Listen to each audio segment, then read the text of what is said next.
ดอกไว้ให้ดอกลมแรงนี่มีเรื่องอลัมตามถนนหนทางนี่มันเตือก็ดีง่อมดีงานเหมือนกันศรัทธานะถ้าขึ้นแล้วบางครั้งเป็นแบบนั้นนึกถึง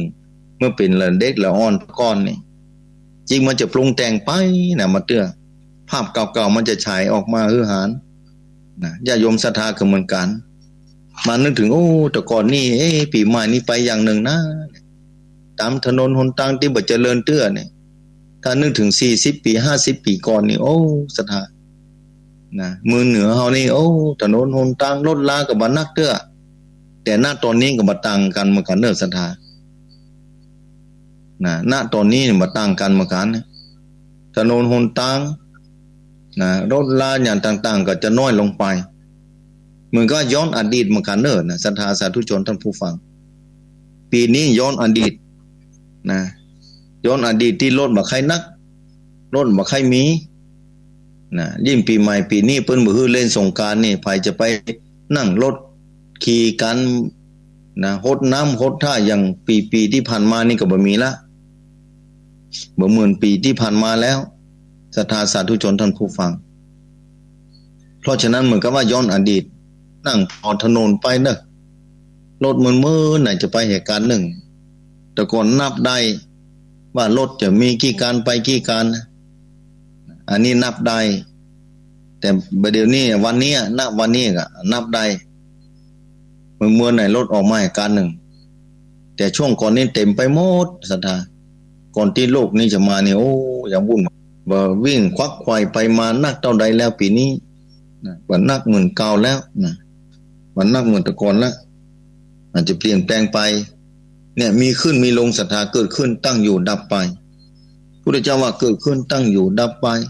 เดี๋ยวก็ปิดมาเมืองเก่าเดี๋ยวก็ปิดมาเมืองเก่าอันเก่าหายไปอันใหม่เข้ามาซับไปซับมาอยู่แบบนี้แหละเกิดขึ้นตั้งอยู่ดับไปเนี่ยสัจธรรมของพระพุทธเจ้านี่แน่นอนแท้ๆศรัทธาถ้าใครเข้าใจสัจธรรมของพระสัมมาสัมพุทธเจ้านี่จะบ่ทุกข์บ่ลำบากโลกมันจะเปลี่ยนแปลงจะได้ก็ตามเข้าใจความเปลี่ยนไปความเป็นจริงของสภาวะ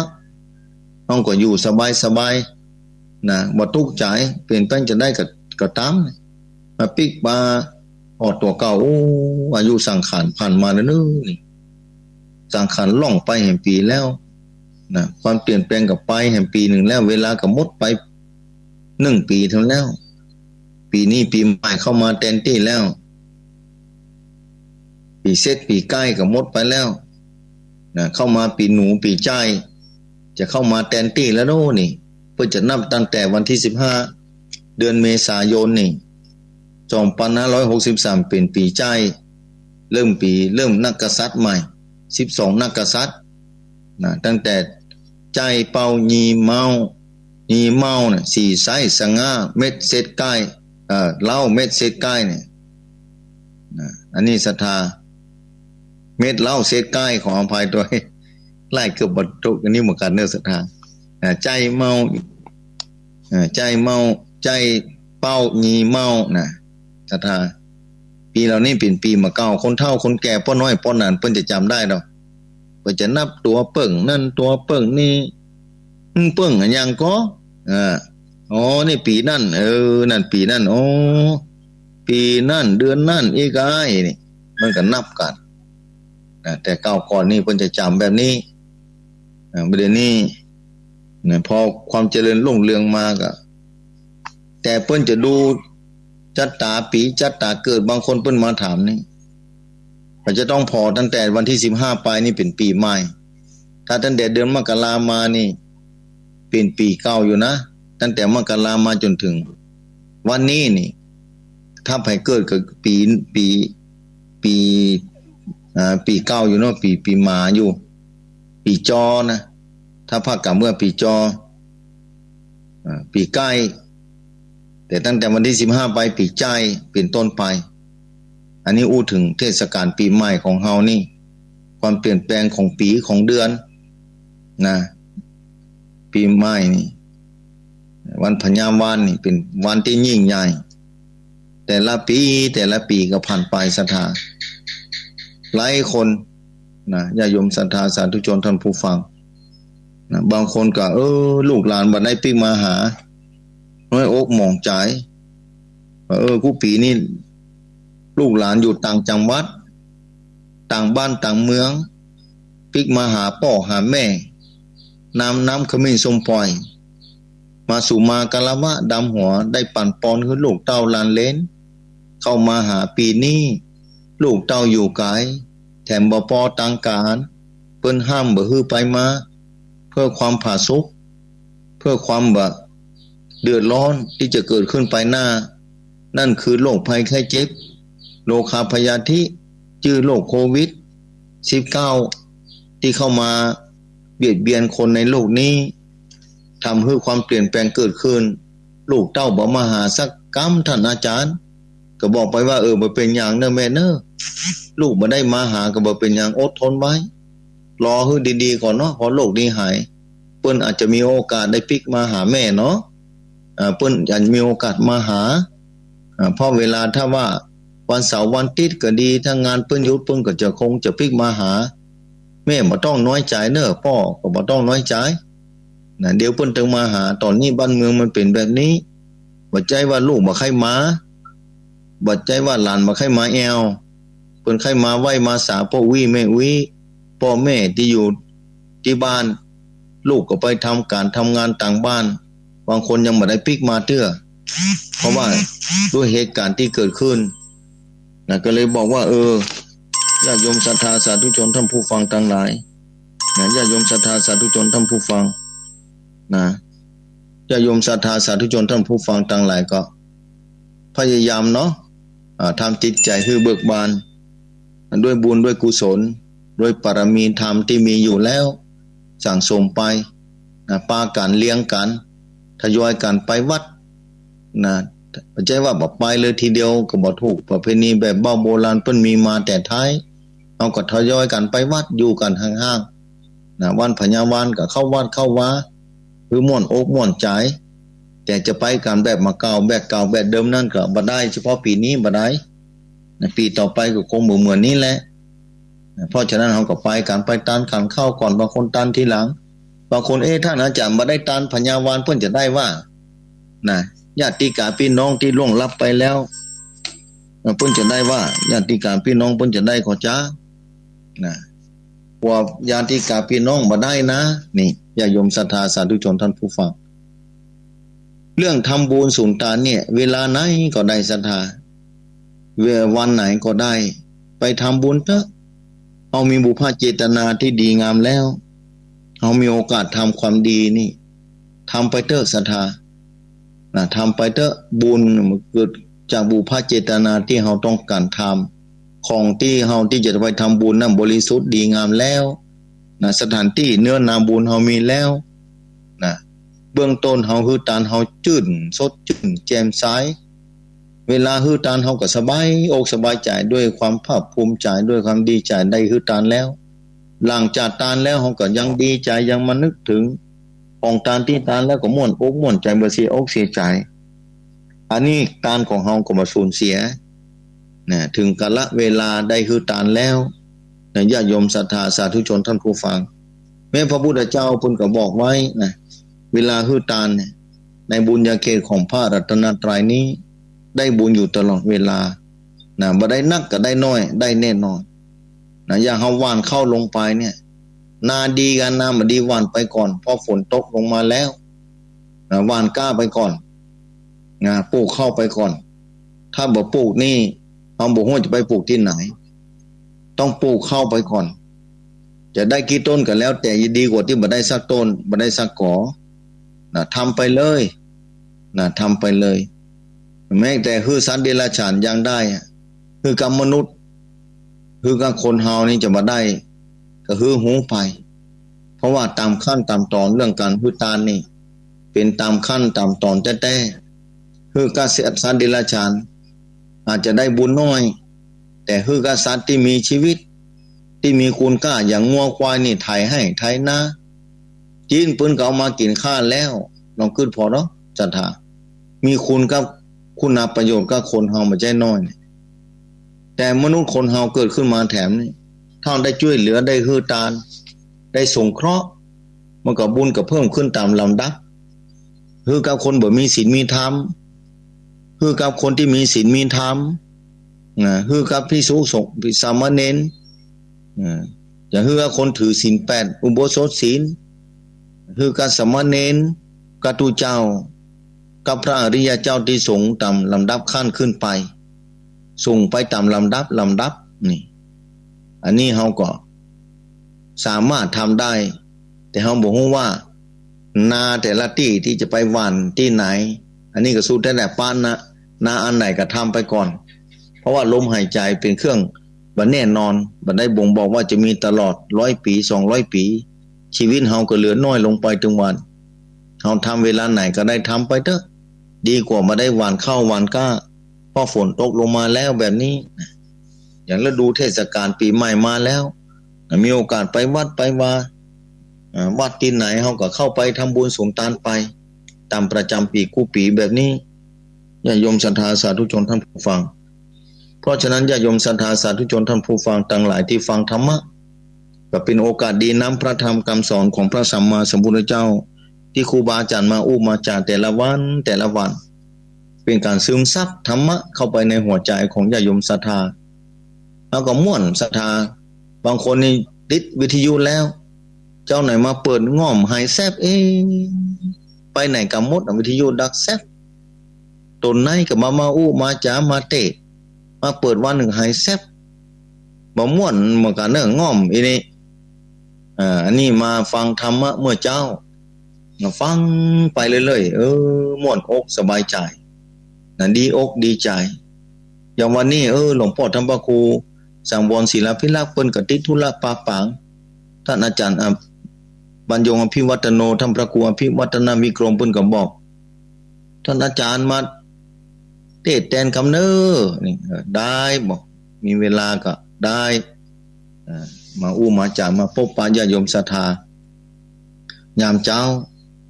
มีโอกาสแห่งวันอย่างวันนี้เป็นต้นวันสังขารล่องเนี่ยเป็นวันดีเนอะสังขารล่องก็ล่องไปวันหนึ่งมานั่งอู้ศรัทธาตัวมานึกพิจารณาตัวเก่าตัวว่าอายุสังขารมาจุจอดรอดถึงวันนี้แล้วเด้อนี่ได้ไปแห่งปีหนึ่งได้อายุเพิ่มเป็นปีหนึ่งแต่เวลาก็เหลือน้อยไปแล้วปีหนึ่งเหลือน้อยไปแห่งปีหนึ่งแล้วมีญาติโยมศรัทธาสาธุชนท่านผู้ฟังยิ่งเขามาพิจารณาเวลาเหลือน้อยปีหนึ่งเราก็ต้องเฝ้าทำความดีแล้วอันไหนไม่ได้ทำเด้ออันไหนไม่ได้รักษาอย่างศีลนี้เป็นต้นอันไหนไม่ได้ทำบุญอันนั่นอันนี้ถ้าทำได้ก็ทำไปสั่งสมไปเตือนน้อย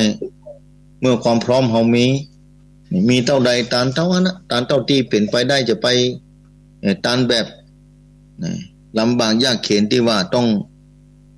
ไปกู้หนี้ยืมสินอันนี้บ่ได้ตามเท่าที่เป็นไปได้บ่ฮือเดือดร้อนต่อเก่าและผู้อื่นการของเฮาถึงจะบริบูรณ์ญาติโยมศรัทธาสาธุชนท่านผู้ฟังตานนกมีน้อยกับตานน้อยเข้าปั้นกล้วยหน่วยก็ถึงได้บุญแล้วญาติโยมศรัทธาแต่ก่อนเคยเล่าทางสถานีวิทยุครูบาหลวงพ่อครูบาเปงที่วัดหนองเจดีเนาะหนองเจดีนี่เพิ่นมาอยู่ที่หั่นเพิ่นฝ่านไปเพิ่นว่าฝ่านไปขึ้นบนสวรรค์ว่าเพิ่นว่าฝันไปขึ้นบนสวรรค์จันทร์ฟ้าป้าแม่ยิงคนหนึ่งเคยใส่บาตรฮือกูเจ้าก็เข้าปั้นกล้วยหน่วยหั่นแหละบิณฑบาตสมัยก่อนเนาะหลาย10 ปีก่อนปุ่นครูบาป้อหลวงพ่อครูบาเปงเนี่ยครูบาป้อเปงเนี่ยเป็นป้อของครูบาอินทจักรรักษาป้อของครูบาพรหมาพรหมจักโกป้อของครูบาคัมภิระวัดพระธาตุดอยน้อยนี่ป้อของเปิ้นโยมป้อปิ๊กมาบวชแถมโยมป้อปิ๊กมาบวชแล้วปฏิบัติธรรมเจริญวิปัสสนากรรมฐานนั่งสมาธิภาวนาทีนี้เพิ่นไปกลุ่มเข้าถึงว่ามีโยมไม่ยิงคนหนึ่งเป็นใส่บาตรฮือโยมไม่ยิงคนหนึ่งเป็นใส่บาตรฮือทีนี้โยมนั่นเสียชีวิตไป 2-3 วันแต่เพิ่นก็ฝันไปเพิ่นฝันไปว่าได้มาขึ้นสวรรค์จันทร์ฟ้ามาปะนางนี่ได้มาอยู่นี่ทำเพิ่นก็ถามว่าโยม มาอยู่นี่ได้อย่างไรเพื่อนมานี่แล้วได้อานิสงส์เนี่ยอยู่แต่ก่อนน่ะได้ทำบุญอย่างไหวเนี่ยหลวงพ่อท่านเจ้าทำบ่มีอะไรยังข้าเจ้าน่ะมีข้าวปั้นกล้วยหน่วยตาอ่อนนะมีข้าวปั้นกล้วยหน่วยใส่ถึงวัดนะและนี่ส่งข้าวปั้นกล้วยหน่วยนี่ได้มาอยู่ที่นี่นะพ่อหลวงพ่อนี่ยกมือไหว้สาเนี่ยหลวงพ่อโอ้เป็นบุญแท้ได้ป้าหลวงพ่อนี่หลวงพ่อเพิ่นเล่าคือลูกศิษย์ลูกหาฟังนะได้มามานึกถึงโยมคนนั้นแต่นะทำบุญสูนตานกู้เจ้าข้าวปั้นกล้วยหน่วยทำบุญใส่บาตรเมื่อเจ้าเนี่ยญาติโยมศรัทธาสาธุชนสุดแท้แต่จะมีอันยังเนี่ยเข้าปั้นกล้วยหน่วยก็ถึงมีอานิสงส์ขนาดนี้แต่คือจะทำมันนึกบุญที่เราได้ทำอันยังก็ตามศรัทธาจะไปลืมแต่เนอะมันนึกถึงบุญที่ตัวเก่าได้ทำแต่เนี่ยมันนึกเป็นการภาวนาไปในตัวศรัทธานึกถึงเราอยู่มาได้อย่างตั้งวันนี้เอามานั่งนึกไปเนี่ยยิ่งเอาคนเฒ่าคนแก่นี่นะเดือนจีปีใหม่นี่บางทีอยู่ง่อมคนเดียวเอาก็มานั่งนึกบุญตัวเก่าที่แต่ก่อนที่เคยทำเคยไปทำบุญที่ไหนไปวัดนั้นวัดนี้ตอนนี้เขาชราภาพหัวเข่าก็มาค่อยดีละหูตากับฝ้าฟังบ่ฮู้จะไปทางใดดีเด้ออีนาเอาก็มานั่งนึกแต่ก่อนนี่ไปไหว้เจดีย์ที่ไหนไปไหว้รอยพระบาทที่ไหนไปทำบุญศูนย์ต่างๆใดปานลูกเต้าหลานเลนไปที่ใดพ่องมานั่งนึกที่ฮันเอาก็ได้ไปที่นี่เฮาก็ได้ไหว้ที่ฮันก็ได้สานะอันนี้ก็ม่วนจิตมันจะเพลิดเพลินไปทางบุญกุศลเนาะศรัทธาถ้าทำบ่อยๆแบบนี้ถ้าเฮาหมดอายุขัยหมดลมหายใจบุญเหล่านี้ที่เคยทำบุญเหล่านี้ที่เคยคิดจะนำพาจิตใจเฮานี่ไปสู่ดีๆที่งามเนาะเป็นบุญเป็นกุศลแบบนี้ญาติโยมศรัทธาสาธุชนท่านผู้ฟังที่ฟังรายการตอนเช้านี่มานั่งอู้จากับญาติโยมศรัทธายามเช้าตอนเช้าญาติโยมศรัทธาก็คงจะไปธุระป่าป่างบางคนก็กินข้าวไงแล้วกินข้าวไงเช้าบางคนยังไม่ได้กินข้าวไงเตื้อเขายังไม่ได้ข้าวนึ่งยังไม่ได้ปดลงมาเตื้อบางคนก็เอาละเตรียมข้าวเตรียมขนมข้าวต้มอาหารการกินจะไปวัดไปวาเอาคนเตรียมขนมข้าวแคบเตรียมไว้เพื่อจะไปทำบุญสุนทานวันนั้นถามปีนี้นี่ทำขนมปาดกอเนี่ยถามที่ดอยเต่าวันนั้นทางดอยเต่านี่เพิ่นจะมีขนมปาดขนมที่สีแดงๆเนี่ยเอามาเป้าเข้าศูนย์นั่นนะเอาน้ำอ้อยนี่ผู้ปีเพิ่นมีแล้ว ปีนี้ได้ทำก่อนเพราะนั้นนี่โอ้ปีนี้ชาวบ้านมาอาหารทำกันนะเพิ่นว่าบ่ได้ทำปีใหม่แล้วไปเป็นอย่างว่าวันนั้นก็บอกไปทำไปแล้ว ทำไปบ่ไปเป็นอย่างทำเอาไว้กินเอาไว้ทานเล็กๆน้อยๆเนี่ยเพิ่นก็ฮึดไปทานอยู่แต่ว่าบ่ฮึดจัดงานใหญ่บ่ได้รักษาประเพณีนี้ไว้เน้อเดี๋ยวมันจะสูญหายนะ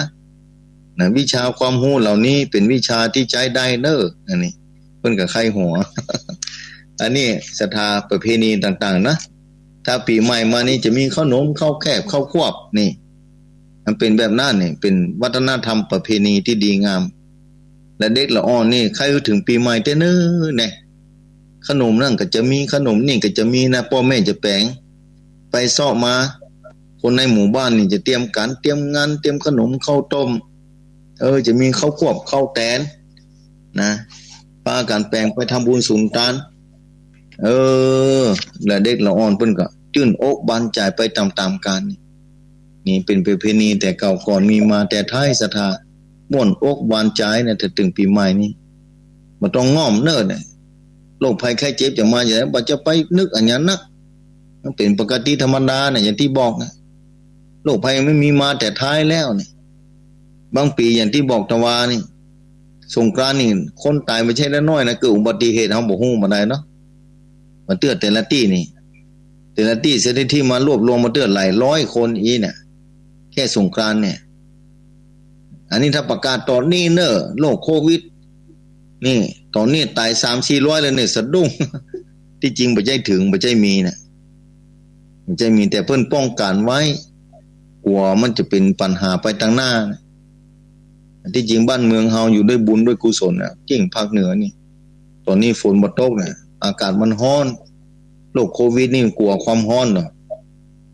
แปลกเหมือนกันนะตั้งเหนือเฮานี่ที่อื่นนี่ฝนตกเป็น5แล้วกรมอุตุนิยมวิทยาประดึงประกาศเนาะ2 วันหน้าเนอนี่อันนี้ก็รอให้มันตกเด้อนี่น้ำมันจะลู่แห้งแล้วนะนี่เส้นอื่นนี่แห้งหมดเหลือก็ว่าพุทธศรีคีรีที่ใจอยู่เนี่ยยังมีมาฮื้อได้กินได้ใจอยู่นี่ถ้าแห้งลงไปนี่ก็น่าแก่เนอนี่นะอย่าโยงศรัทธาสาธุชนนะแต่ว่าเหมือนกับวิกฤตเป็นโอกาสจะแปลกนะตั้งเหนือเอานี่บ่มีฝนเตือนตอนนี้เราคือโลกมันหายไปก่อนกล้าจะได้กับบอก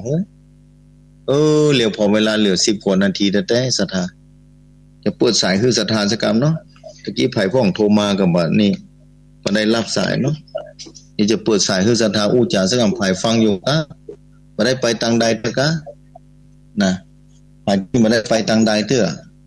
นะ08926249999โทรเข้ามาได้ไปที่ฟังสถานีวิทยุถึงวันเมื่อเช้าบางคนอาจจะบ่ได้ไปทางใดบางคนก็ไปแล้วไปวัดแต่เจ้าแล้ว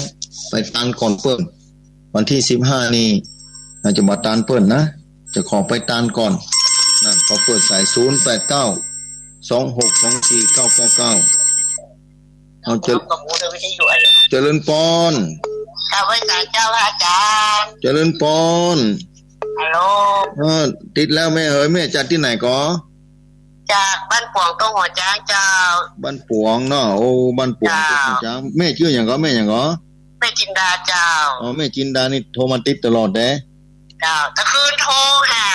ที่ไปซ้าวใส่ปกติแล้วก็อันกะคนโทรนักแต่คืนเนาะแต่คืนนี้คนโทรนักแม่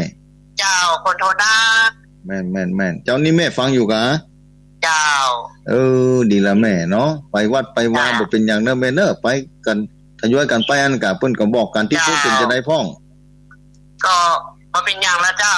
ไปกันจะอันเจ้าทยอยกันไปทยอยกันไปนะอ้างกะอยู่ที่มีสุขเด้อแม่เด้อเจ้าแก่ไว้สาเจ้าสาธุเอาใจต่อไปเจริญพรไว้สาเจ้าเจริญพรแม่นางฟังอยู่กะแม่นางคำป้าฟังอยู่ท่านออกอยู่นอกวันนี้เนาะอันนี้ออกอยู่ออกแกนเปิ้นแม่เฮ้ยเจ้าดีละได้ฟังท่านดีละมันเข้าใจดีนั่นจ้ะเจ้าอยู่ดีมีสุขนะแม่เนอเจ้าบุญให้สาธุกระผ่านเนอสาธุแม่นางคำอ้ายปูนบ้านเด่นสลาปูนนะเปิ้นก็ฟังเหมือนกันกูเจ้าเนาะขอบคุณนะแม่เนอเจริญปอนครับสวัสดีครับท่านอาจารย์บ้านปงหนองพ่อบุญธรรมกะครับผมแม่นแล้วครับพ่อบุญธรรมฟังอยู่นะพ่อนะครับฟังกูเจ้านะพ่อเนาะฟังกูเจ้าครับปอบ้านปงหนองอยู่ดีมีสุขนะพ่อเนอครับเหมือนอยู่เนาะจะได้ป้ากันไหนบ่ฮู้เนาะบ่ฮู้เด้อพ่อเหมือนอยู่ได้ป้ากันอยู่พ่อเฮ้ยครับอยู่ดีมีสุขนะพ่อเนอครับการก็เช่นกันเนออยู่ดีมีสุขเนอสาธุเจริญพรไม่สาครับพระอาจารย์ครับนี่ป้นนันเศษกะครับป้นนันประเศษนะอันนั้นน้อยนะได้ไหมครับป้นนันตัวเศษเนาะป้นนันประเศษติดตามแล้วฟังเป็นประจำผมได้ยินเสียงอาจารย์ซึ่งวันอกวันใจนั่นกะป้นนันครับกันบ่ได้ยินเสียงกันร้องหาให้คิดฮอดโตตลอดทุกวันเลยครับดีดี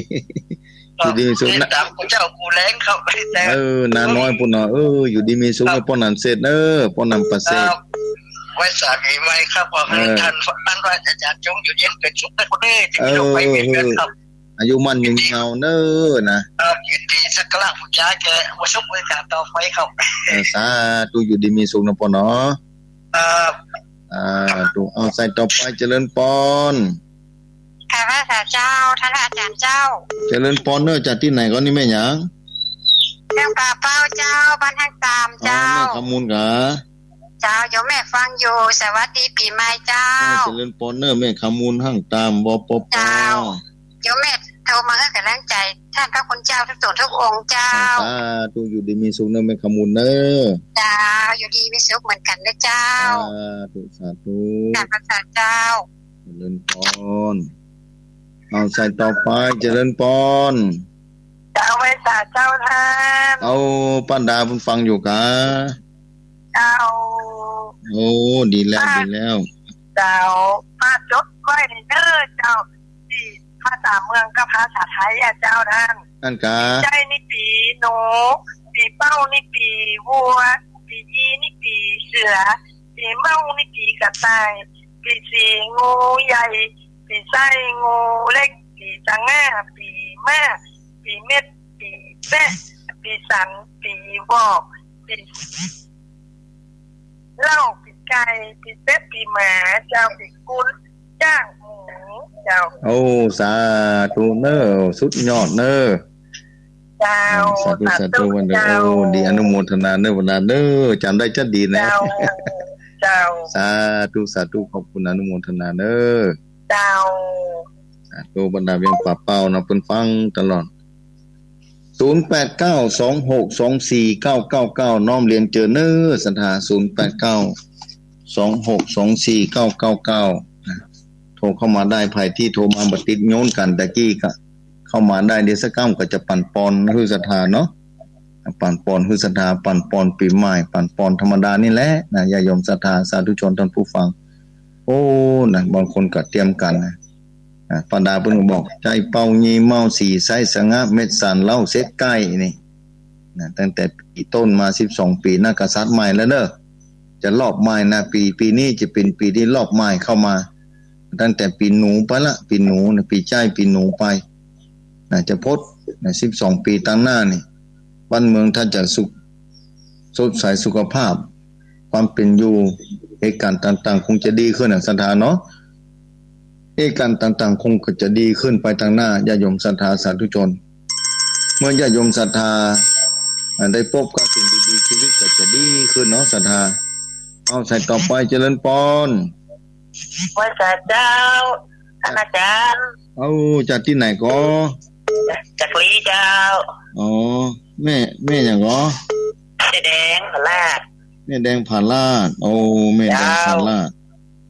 ลาดลีเนาะฟังอยู่กันแม่เจ้ากำลังใจเด้ออยู่ดีมีสุขนะแม่เนอะบุญรักษาเนอะเจ้าสาธุแห่งสายหนึ่งเนาะเจริญพรเจ้าแก่ไว้สาเจ้าอันนี้ไม่แดงนะเจ้าแม่แดงไม่วางเจ้าโอ้แม่แดงหัวฝ่ายไม่วางกะเจ้าโอ้แม่แดงฟังแต่คือนี่แม่ร้านโทรโอ้เป็นเรื่องของผู้ที่สายมาถึงปฏิเจ้าจะขึ้นนะคืนนายเจ้าโอ้หาแพทย์แจกมาบัดนี้เจ้าบัดตอนกินข้าวเจ้าโอ้คนโทรเข้ามานักแม่คนโทรเข้ามานักเป็น39 สายแล้วเจ้าเอาแต่คืนน่ะคืนแผน39 สายเนาะแม่39 สายแต่คืนนะเจ้า39 สายแพทย์แจกแอนน่ะ39 สายเจ้าแม่39 สายแต่คืนจบตลอดนะเจ้าโอ้โมทนานะแม่เนอะเจ้าฟังเป็นประจำเนอะดีแล้วฟังไปนะแม่เนอะอยู่ดีมีสุขนะเจ้าถ้าแจกจะแม่พวกเจ้าค่ะเจ้ามากูมาจะพ่อวันติดตอนเจ้าแล้วก็วันติดมาค่ำอันนี้มาแทนท่านพระครูสั่งบอลศิลาภิรัตน์วัดไสมูลอย่าแม่อยู่บนดอยบ้านยิงลงแม่เนาะอยู่บนดอยยิงสัญญาณลงไป